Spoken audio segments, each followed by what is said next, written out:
Good morning to all of you students. बेटा आज का जो हमारा चैप्टर है बिल्कुल नया चैप्टर है। इशू ऑफ शेयर आपका बिल्कुल ख़त्म हो चुका है और अभी जो हमारे पास टॉपिक आता है वो आता है इशू ऑफ डिबेंचर्स। बेटा बहुत ही अच्छा चैप्टर है, ठीक है। बशर्ते फ़र्क इतना है कि अगर जिस बच्चे ने इशू ऑफ शेयर्स को अच्छे से पढ़ा है, इशू ऑफ शेयर्स को अच्छे से किया है, उसके लिए कोई दिक्कत नहीं आएगी। जिस बच्चे ने इशू ऑफ शेयर्स को स्किप किया है, नहीं समझा है, उसके लिए बहुत बड़ी प्रॉब्लम क्रिएट होगी। तो मेरा कहने का मतलब यह है जिस बिल्कुल एक इस चैप्टर में और इशू ऑफ शेयर्स में इतनी सिमिलैरिटी है बेटा, मैं आपको बता देता हूँ कि लगभग सारी एंट्रीज, सारे टॉपिक्स लगभग ये समझ लो 70% सेम हैं। अगर आपने अच्छे से पढ़ा होगा, मैंने आपको जब अपनी क्लास लगी थी स्कूल में, जब लगी थी क्लास, तो मैंने आपको उस समय में भी बताया था, फेब में और मार्च में मैंने आपको बताया था, मार्च में, कि बेटा ये चैप्टर ऐसा है, 7th और 8th चैप्टर दोनों सिमिलर हैं, एक दूसरे से मिलते जुलते हैं। अगर आपने 7th अच्छे से पढ़ लिया है तो इशू ऑफ डिबेंचर्स में भी कोई प्रॉब्लम क्रिएट नहीं होगी। तो इसमें सब कुछ उसी की तरह जो हमने इशू ऑफ शेयर्स में 8 एंट्री पढ़ी थी वही सेम इसमें है, बशर्ते वहाँ पर शेयर्स की जगह नाम किसका आ जाएगा बेटा, डिबेंचर्स का। शेयर्स की जगह नाम किसका आ जाएगा, डिबेंचर्स का यहाँ पर नाम आ जाएगा।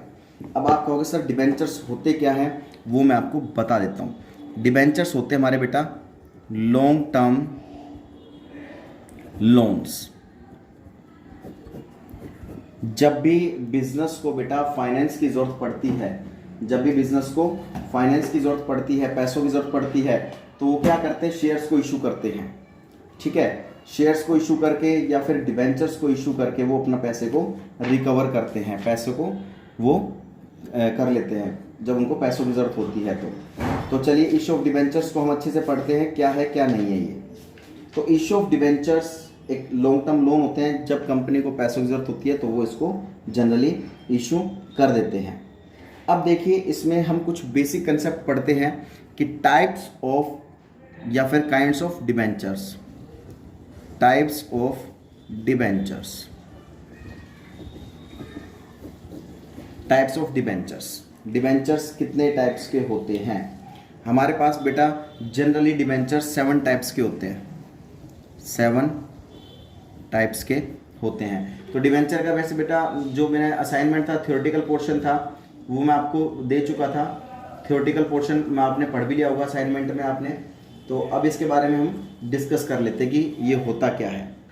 चलिए सबसे पहला जो आता है हमारे पास वो आता है टाइप्स ऑफ डिबेंचर में सिक्योर्ड डिबेंचर्स, सिक्योर्ड और मॉर्टगेज, ठीक है।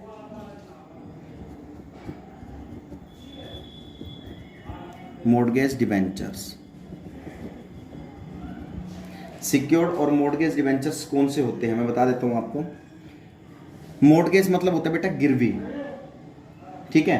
क्या होता है, गिरवी रखना। मान लीजिए एक ये कंपनी है, ठीक है, और ये एक बैंक है। तो मान लीजिए कोई कंपनी बैंक से लोन लेती है, तो उसमें क्या होता है कि वो क्या रखती है, कुछ चीज़ गिरवी रखती है, तब बैंक उसको लोन देता है, बैंक उसको तब लोन देता है। उससे क्या होता है बेटा कि हमारे जो डिबेंचर्स होते हैं वो सिक्योर्ड हो जाते हैं, ठीक है। तो वो क्या होता है कि बैंक है ना उससे कुछ गिरवी रखवा लेता है, जिससे कि बैंक का पैसा क्या हो जाता है, सिक्योर्ड हो जाता है, उसके पैसे डूबने के चांसेस खत्म हो जाते हैं।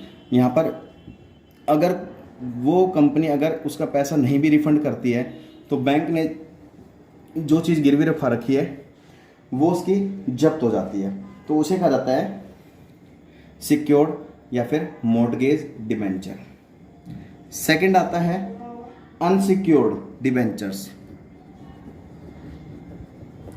अनसिक्योर्ड डिबेंचर्स कौन से होते हैं, जो बेटा सिक्योर्ड नहीं होते हैं। कहने का मतलब क्या है, जो सिक्योर्ड नहीं होते हैं।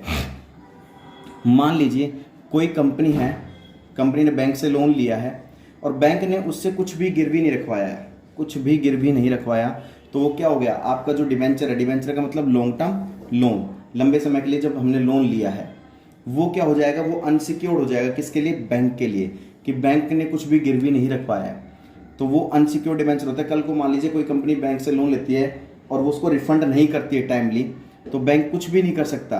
क्यों नहीं कर सकता? क्योंकि बेटा उसने कुछ गिरवी नहीं रखवाया, तो बेटा वो अनसिक्योर्ड डिबेंचर्स कहलाते हैं। थर्ड आता है बेटा registered debenture. Registered debentures, registered debentures कौन से होते हैं? यहां पर name and address of the holder of such debentures are recorded in a registered in a called registered debenture.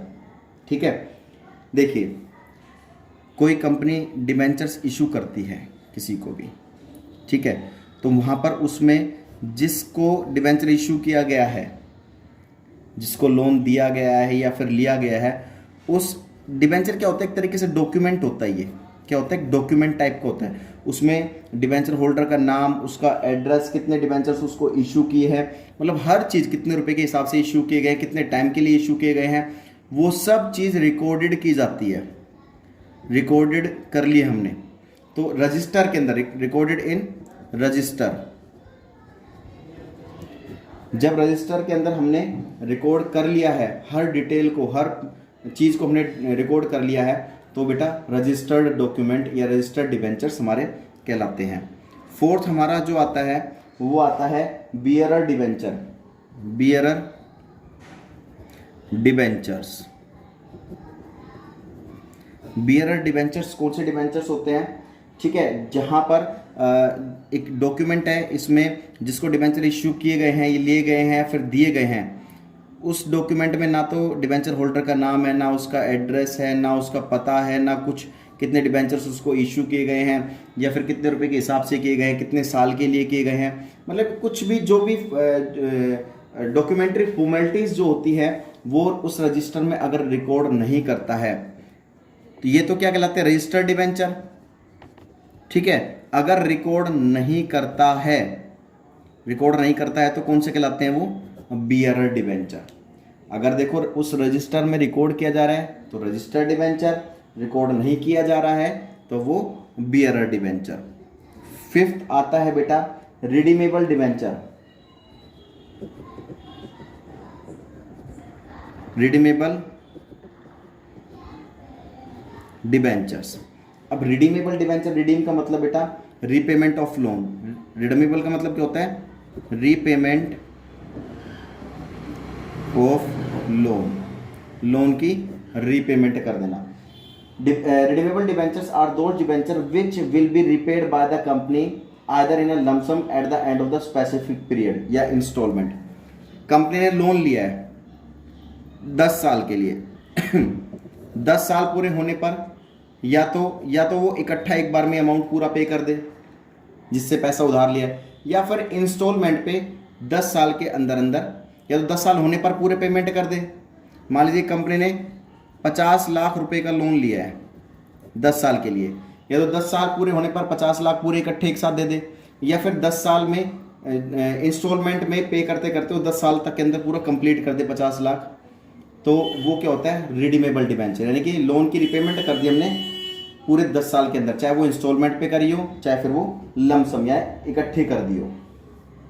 Next आता है बेटा 6 आता है irredeemable. Irredeemable debentures. Irredeemable debentures कौन से डिबेंचर्स होते हैं? जो मतलब क्या क्या है, जो मतलब टाइम पर कंपनी पे ना करे।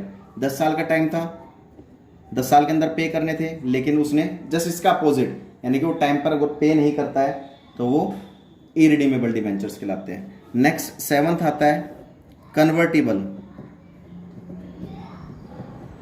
Convertible debentures. कन्वर्टिबल डिबेंचर्स कौन से होते हैं? जब डिबेंचर्स को किस में कन्वर्ट कर दिया जाए बेटा? शेयर्स में। जब डिबेंचर्स को शेयर्स में कन्वर्ट कर दिया जाता है तो हमारे वो कन्वर्टिबल डिबेंचर्स होते हैं। तो बेटा आपको ये टॉपिक अच्छे से पढ़ना है, आप इसका स्क्रीनशॉट ले सकते हैं और आपको बहुत अच्छे से पढ़ना है, समझना है, फिर नोटबुक में नोट डाउन करना है। और नेक्स्ट वीडियो में हम इसकी एंट्रीज वगैरह आगे का कंसेप्ट पढ़ेंगे। तब तक के लिए सेफ रहिए, सुरक्षित रहिए बेटा। जय हिंद, जय भारत।